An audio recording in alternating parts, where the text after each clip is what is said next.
নমস্কার, ত্রিপুরার মেয়ে স্বপ্নার চ্যানেলে সকলকে স্বাগত। কেমন আছেন বন্ধুরা? প্রচণ্ড গরম পড়েছে, মাছ মাংস খেতে কিছুই ইচ্ছে করছে না, তাই গাছ থেকে কয়েকটা কুমড়ো শাক তুলে নিয়ে আসলাম, সেটাকে এখন বানাবো। দেখুন আমি কেটে নিয়েছি কুমড়ো শাকটাকে। এইবার কড়া বসিয়ে দিলাম, কুমড়ো শাকটাকে ভালো করে ধুয়ে রেখে দিয়েছি। এবার তার মধ্যে একটু সর্ষের তেল দিয়ে আর কালো জিরা দিয়ে আর একটা শুকনো লঙ্কা দিয়ে ফোড়ন দিয়ে দিলাম।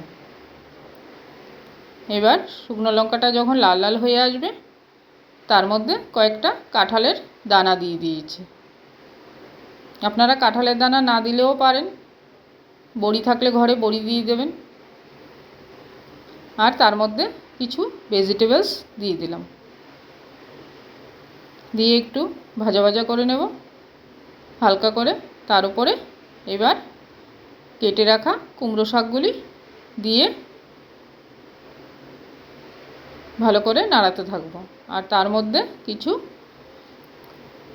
সামান্য পরিমাণ হলুদ গুঁড়ো, জিরে গুঁড়ো আর পরিমাণ মতো নুন দিয়ে আর সামান্য পরিমাণ জল দিয়ে এটাকে নাড়াচাড়া করে তারপর ঢাকা দিয়ে দেব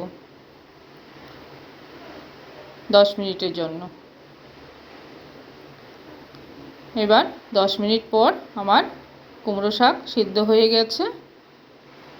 এবার মোটামুটি শেষের পালা। এবার তার মধ্যে একটু সামান্য পরিমাণ চিনি দিয়ে সেটাকে আরও 2 মিনিটের জন্য রেখে দেব। যেই ঘন ঘন হয়ে আসবে নামিয়ে দিলাম। এবার গরম গরম ভাতের সাথে এই কুমড়ো শাকটা যদি পরিবেশন করা যায় কেমন